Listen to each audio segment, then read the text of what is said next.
Hello everyone. எனக்கு எதிர்பார்த்த மாதிரி கேஸ் ஜட்ஜ்மெண்ட் வந்துடுச்சு. பெட்டிஷனருக்கு ஃபேவராக வந்திருக்கு. கேஸில் இன்றைக்கி என்ன சொன்னாங்க அப்படிங்கிறத பார்க்குறதுக்கு முன்னாடி இன்னைக்கு சில பேர் வந்து ஒரு சில மார்க்ஸ் அமைச்சு இது மாதிரி எனக்கு கிடைக்குமா, இல்லை வந்து போகிறதுக்கு ஒரு சான்ஸ் இருக்கா அப்படின்ற மாதிரிலாம் வந்து கேட்குறாங்க. ஸோ அது அந்த கொஷனுக்கு ஆன்சர் பண்ணுறதுக்கு முன்னாடி வந்து தமிழ்நாட்டில் ரிசர்வேஷன் எப்படி ஃபாலோ பண்ணுறாங்கன்றதை வந்து சும்மா மேலோட்டமாக பார்த்துக்கலாம். இப்போ பிசிக்கு வந்து 30%, அதில் ரெண்டாக பிரிக்கலாம், ஜென்ரல், முஸ்லீம், ஓகே. அடுத்து எம்பிசி அதே மாதிரி தான் 20% கொடுக்குறாங்க. எஸ்சிக்கு வந்து 18%, எஸ்டிக்கு வந்து 1%, அப்போ டோட்டலி 69%. அப்போ மீதி வந்து 31% ஜென்ரல். இந்த ஜென்ரலில் யார் போட்டி போடலாம்? யார் வேணாலும் போட்டி போடலாம். ஓசி, பிசி, எம்பிசி, எஸ்சி, எஸ்டி அப்படின்னு சொல்லிட்டு யார் வேணாலும் போட்டி போடலாம். இங்கே கேஸ் என்ன பிரச்சனை என்னென்னா, இங்கே நம்மளுக்கு கொடுத்தது பிசி அண்ட் எம்பிசிக்கு எல்லாத்தையும் கொடுத்துட்டாங்க ஜென்ரலில். எஸ்சி அண்ட் எஸ்டிக்கு வந்து கொடுக்கல. ஸோ வந்து அவங்களுக்கு கொடுக்கணும் தானே, எப்படி வந்து தப்பாக ஃபாலோ பண்ணிங்க அப்படிங்கிறதான் வந்து கேஸ். இதுதான் வந்து சிவில் ஜட்ஜி கேஸில் அந்த பஞ்சாயத்து ஆரம்பித்து இப்போ அவங்க டிஎன்எஸ்ஆர்பி போர்டு வரையும் அந்த வந்து பஞ்சாயத்து வந்திருக்கு. ஸோ இப்போ இன்றைக்கி வந்து கோர்ட் ப்ரொசீடிங்ஸ் என்ன சொன்னாங்கன்னா, இன்றைக்கி சொன்னது பாருங்கள், withdraw the final selection list. So ஃபைனலாக செலக்ட் ஆன லிஸ்ட்டை நீங்கள் அனுப்பிச்சிங்க இல்லையா, அதை வந்து கேன்சல் பண்ணிவிடுங்க, வித்ட்ரா பண்ணிடுங்க. Republish the list of candidate selected for the physical test following a correct rules. அப்போது பிசிக்கல் டெஸ்ட்டுக்கு வந்து கரெக்ட் ரூல்ஸை இம்ப்ளிமெண்ட் பண்ணி யார் யாரெல்லாம் செலக்ட் ஆகிறாங்களோ அவங்கள வச்சு ரீபப்ளிஷ் பண்ணுங்கள். இன்னொன்று வந்து only newly included candidates need to undergo the physical test and viva voce. புதுசாக ஆட் ஆனவங்க மட்டும்தான், அவங்க மட்டும்தான் பிசிக்கல் டெஸ்ட்டுக்கும் போகணும், வைவாவுக்கும் போகணும். ஆல்ரெடி வந்து போயிட்டு இந்த ஃபெயில் ஆனவங்க அவங்கெல்லாம் வந்து சேர்த்தக்கூடாது. புதுசாக ஆட் ஆகிறவங்க மட்டும்தான். Complete the entire process within 3 months. 3 மாதத்துக்குள்ளே இது கம்ப்ளீட்டாக முடிச்சாகணும் அப்படின்னு வந்து கோர்ட்டில் வந்து சொல்லியிருக்காங்க. ஸோ இப்போது இவங்க வந்து ஆல்ரெடி செலக்ட் ஆன கேண்டிடேட்ஸ் வந்து எடுக்கணுமா எடுக்கக்கூடாதாங்கிறதெல்லாம் வந்து எதுவும் தெளிவுபடுத்தலை. இதை வந்து யார் சொல்ல முடியும்னா டிஎன்எஸ்ஆர்பி போர்டு தான் சொல்ல முடியும்.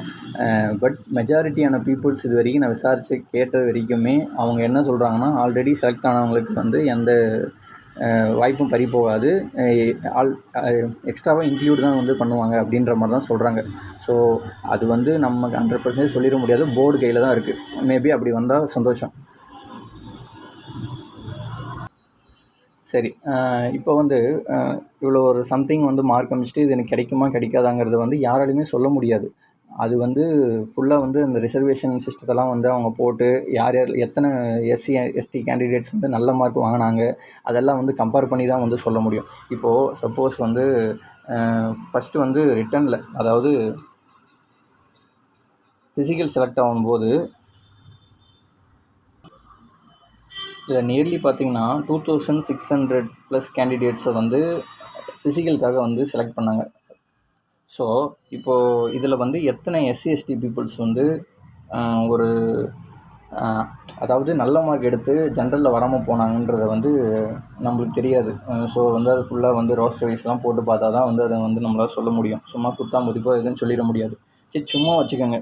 இப்போ வந்து ஃபைனலாக வந்து அந்த இன்டர்வியூ ப்ராசஸில் ஒரு 10லேருந்து ஒரு 15 பேர் வந்து ஆட் ஆகுறாங்கன்னா நியர்லி வந்து ஒரு 1:5 ரேஷியோவில் வந்து ஃபிசிக்கல் கூப்பிடுவாங்க. ஸோ அப்போ வந்து நியர்லி 75, நான் சும்மா ஒரு 15 பேருக்குன்ற மாதிரி சொல்கிறேன். ஸோ இது இந்த 10லேருந்து 15 வந்து அதிகமாகவும் ஆகலாம், கம்மியாகவும் ஆகலாம், சொல்ல முடியாது. ஸோ வந்து அப்போ நியர்லி வந்து ஒரு 100லேருந்து 150 பேர் வந்து கூப்பிடுவாங்களா அப்படின்னா மேபி வாய்ப்பு இருக்குது. அப்போ 100 and எபோவ் எஸ்சி எஸ்டி கேண்டிடேட்ஸ்க்கு தான் வந்து இப்போது இன்க்ளூட் ஆவாங்க. இவங்களில் 1:2 ரேஷியோவில் இன்டர்வியூ கூப்பிடுவாங்க. இன்டர்வியூ கூப்பிட்டுட்டு கடைசியில் வந்து ஒரு 10 பேரோ 15 பேரோ ஏதோ சம்திங் அவங்க வந்து ஆட் ஆக போகிறாங்க. அது எவ்வளோன்றது நம்மளால் கன்ஃபார்மாக சொல்ல முடியாது. இதுக்கு நடுவில் வந்து இந்த பிசி கேண்டிடேட்ஸே வந்து எனக்கு இவ்வளோ மார்க் இருக்குது, ஸோ 0.5 போயிடுச்சு, எனக்கு வந்து ஆட் ஆகுமான்னு கேட்குறாங்க. ஸோ இங்கே பிரச்சனையே என்னென்னா, அந்த ஜென்ரல் டர்னில் எஸ்சி எஸ்டியை வந்து ஆட் பண்ணாததான் பிரச்சனை. ஸோ பிசி கேண்டிடேட்ஸ் இருக்கிறவங்கள தான் வாய்ப்பு பறி போகுமே தவிர புதுசாக யாரும் ஆட் ஆக மாட்டாங்க. அதே மாதிரி தான் இந்த பிஎஸ்டிஎம் எல்லாத்துக்கும். ஸோ அதை வந்து தெளிவாக பார்த்துக்கோங்க. ஸோ பார்ப்போம், பொறுத்து இருந்து தான் வந்து டிஎன்எஸ்ஆர்பி போர்டு கையில் தான் வந்து எதுவும் இருக்குது. ஸோ அவங்க சொல்கிறது தான் ஃபைனல். இவங்க வந்து 3 monthsன்னு சொல்லியிருக்காங்க. போர்டு நினச்சா வித்தின் 1 monthலேயே வந்து பண்ணிட முடியும். ஸோ அவங்க கையில் தான் இருக்குது. ஸோ பொறுத்து இருந்து பார்ப்போம். அதே மாதிரி செலக்ட் ஆன கேண்டிடேட்ஸ் வந்து ரிஜெக்ட் ஆகுமான்றதெல்லாம் வந்து பயப்படாதீங்க, எதுவாக இருந்தாலும் அக்செப்ட் பண்ணி தான் ஆகணும். ஸோ பொறுத்திருந்து பார்ப்போம். தேங்க்யூ.